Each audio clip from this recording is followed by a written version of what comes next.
2 రోజులు ప్రచారం చేస్తాడు, 5 రోజులు పడుకుంటాడు. ఎందుకైనా నీకు రాజకీయాలు నాకు అర్థం కాలేదు. జ్వరం వచ్చిద్దంట, జ్వరం వచ్చి పడుకుంటాడు. 2 రోజులు తిరగగానే జ్వరం వచ్చింది, ఎండగొట్టింది, మళ్ళీ పడుకుంటాడు, హైదరాబాద్ వెళ్తాడు. ఎందుకు మీకు రాజకీయాలు చెప్పండి, నాకు అర్థం కాలేదు. ఆయన అక్కడ లాక్ అయిపోయాడు. రాష్ట్రం అంతా తిరిగే పరిస్థితి లేదు. చంద్రబాబు నాయుడికి తప్పదు కాబట్టి తిరిగేటటువంటి ప్రయత్నం చేస్తున్నారు. తిరిగి వచ్చి మా మీద విమర్శలు చేస్తాడు. ఇంకా చాలా విమర్శలు చేశాడు నా మీద. ఉర్దూల దగ్గరంట 100 రూపాయలు 200 కాజేశానంట, అట్లా 10 లక్షలు కాజేశానంట. నేను ఇరిగేషన్ మంత్రిని బాబు, వాటి కోసం కక్కుర్తి పడాల్సిన అవసరం నాకు ఉంటుందా చెప్పమని అడుగుతా ఉన్నా. నా నియోజకవర్గ ప్రజలందరికీ తెలుసు నేను ఎలా ఉంటానో. డబ్బుల కోసం కక్కుర్తి పడేటటువంటి నీచమైన మనస్తత్వం నాకు లేదు లేదు లేదు అనే విషయం తెలుగుదేశం వారిని అడిగినా కూడా చెప్తారు. బ్రదర్, నారా చంద్రబాబు నాయుడు గుర్తుపెట్టుకోమని మనవి చేస్తున్నా. ఆ ఒడ్డిన మహిళ దగ్గర 2,50,000 అయ్యేటానికి ప్రయత్నం చేశానంట. చాలా సందర్భాల్లో చెప్పా. మళ్ళీ అదే రిపీట్. కింద ఎవడో కాగితం రాస్తాడు, చదువుతుంటాడు చంద్రబాబు. చంద్రబాబు గారు తెలియదు అసలు ఏం జరుగుతుంది ఇక్కడ. కింద ఎవరొక నా మీద కోపం ఉండడు, లెటర్ రాసిస్తే అది చదువుతూ ఉంటాడు. నేను అలా కక్కుర్తి పడేటటువంటి మనస్తత్వం కాదు నాది. నా మీద బురద జల్లాలనేటువంటి ప్రయత్నం చేసిన ఆకాశం మీద ఉమ్మితే ఎవరి మీద పడుతుంది, నీ మీద పడుతుంది. గుర్తుపెట్టుకోమని మనవి చేస్తున్నా. నేను ఈ నియోజకవర్గంలో నన్ను చంద్రబాబు నాయుడు గారు బాగా కక్ష పెట్టాడు, మంచిదే, నాకేం ఐ డోంట్ కేర్. ఎందుకంటే నేను అసెంబ్లీలో కూడా బ్రహ్మాండంగా మాట్లాడతానని, నా మాటకు ఆయన సమాధానం చెప్పలేడని, బయట ప్రెస్ మీట్లో కూడా నేను బాగా మాట్లాడతానని, దానికి సమాధానం కౌంటర్లు ఇవ్వలేరు కాబట్టి నన్ను ఏదో ఒక విధంగా శాసనసభకు రాకుండా అడ్డుకోవాలనేటువంటి ప్రయత్నంతో మా పార్టీలో, కాంగ్రెస్ పార్టీలో ఉన్నటువంటి వస్తాదిని తీసుకొచ్చి నాకు ముందు పోటీ పెట్టారు. అనేక పార్టీలు మాడొచ్చినటువంటి వ్యక్తి, నిన్ను అడ్డగోలుగా తిట్టినటువంటి వ్యక్తి. తెలుగుదేశం వాళ్ళు కూడా చెప్తున్నా, ఆయన అన్ని పార్టీలకు కన్నాలు వేశాడు. మీ పార్టీలో కూడా ఉంటాడు అనుకున్నారా? ఏమీ లేదు. తెలుగుదేశంలో అతను ఉండే ప్రశ్నే లేదు. ఓటమి పాలవగానే మళ్ళీ ఎక్కడో కూడా చెక్కేస్తాడు. గుర్తుపెట్టుకోమని మనవి చేస్తున్నా. అలాంటి వ్యక్తిని తీసుకొచ్చి నా మీద పోటీ పెట్టి నన్ను ఓడించాలనేటువంటి ప్రయత్నం చేస్తున్నారు. అనేకమైన గ్లోబల్ ప్రచారాలు చేస్తున్నారు. నేను మనవి చేస్తున్నా, ఈ రాష్ట్ర రాజకీయాల్లో జగన్మోహన్ రెడ్డి గారి అండతో నేను 3వసారి పోటీ చేస్తున్నా. ఇక్కడ నా ప్రజలు నన్ను ఆశీర్వదిస్తారనేటువంటి ప్రగాఢమైన విశ్వాసంతో ఉన్నా నేను. ఎందుకంటే 5 సంవత్సరాల పరిపాలనలో నేను ఎక్కడ గణనీయమైన తప్పులు చేయలేదు. కాబట్టి ప్రజలు నా పక్షాన ఉంటారని నేను పూర్తిగా విశ్వసిస్తున్నా. మంచి మెజార్టీతో నేను గెలుస్తాననేటువంటి నమ్మకం కూడా నాకుంది.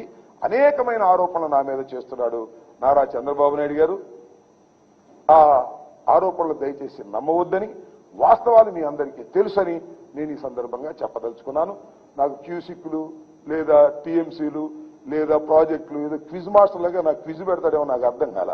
రమ్మంటున్న చర్చకి రా నారా చంద్రబాబు నాయుడు, కమాన్, ఎన్నికల్లోనే చర్చిద్దాం. పోలవరం ఎందుకు పూర్తి కాలేదు?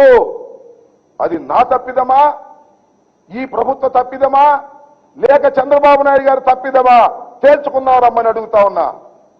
దిక్కుమాలినటువంటి పనులు చేసినటువంటి వ్యక్తి నారా చంద్రబాబు నాయుడు గారు. భజన చేయించాడు, గుర్తుందా మీకు? పోలవరం పోలవరం పోలవరం అని భజన చేయించాడు. గేట్లు పెట్టకుండా భజన చేయించాడు. స్పిల్వే కంప్లీట్ కాకుండా భజన చేయించాడు. కాఫర్ డ్యాములు కంప్లీట్ కాకుండా భజన చేయించాడు.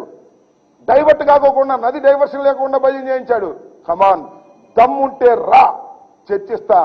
పోలవరం నీ అసమర్థత వల్ల, నీ ఆలోచన విధానం వల్ల, నీ డబ్బు కక్కుర్తి వల్ల, ఇప్పుడు మీ మోడీ గారు చెప్పినటువంటి ఏటీఎంగా నువ్వు ఓడుకోవడానికి ప్రయత్నం చేసినందువల్లే పోలవరం దెబ్బతింది.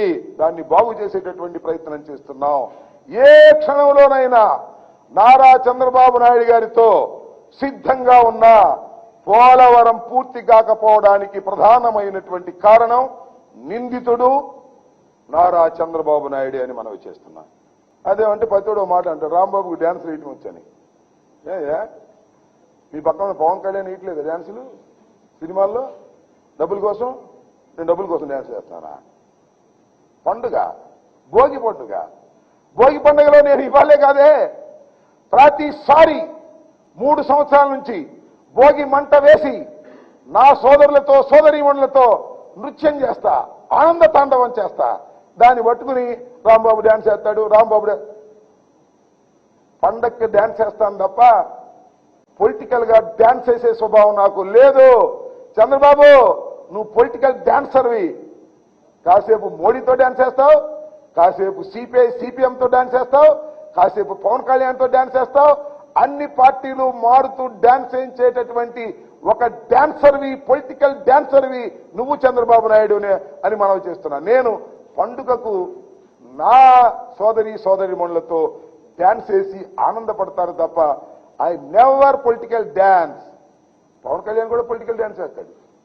కాసేపు పవన్ కళ్యాణ్తో చంద్రబాబుతో డాన్స్ చేస్తాడు, కాసేపు మోడీతో డాన్స్ చేస్తాడు, కాసేపు సింగిల్గా డాన్స్ చేస్తాడు, ఇటు అటు డాన్స్ చేస్తాడు, వీళ్ళిద్దరి మధ్యన డాన్స్ చేస్తాడు. ఈ రకంగా మీరు డాన్స్ వేసేవాళ్ళు, నేను భోగికి మాత్రమే డాన్స్ వేసేవాడిని.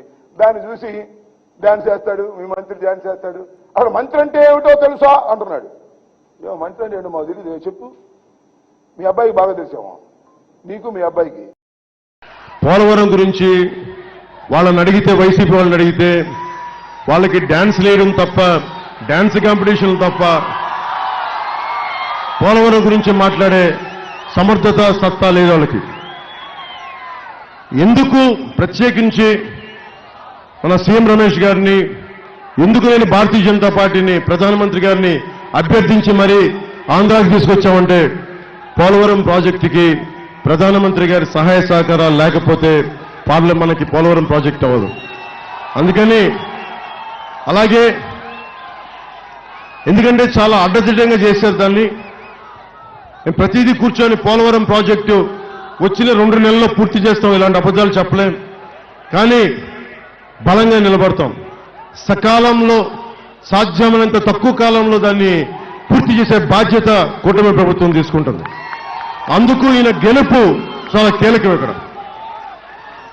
అలాగే స్టీల్ ప్లాంట్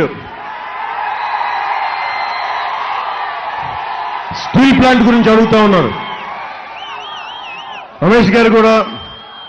ఒకసారి కేంద్ర ప్రభుత్వం పెద్దలందరికీ, జాతీయ నాయకులందరికీ తీసుకెళ్ళండి.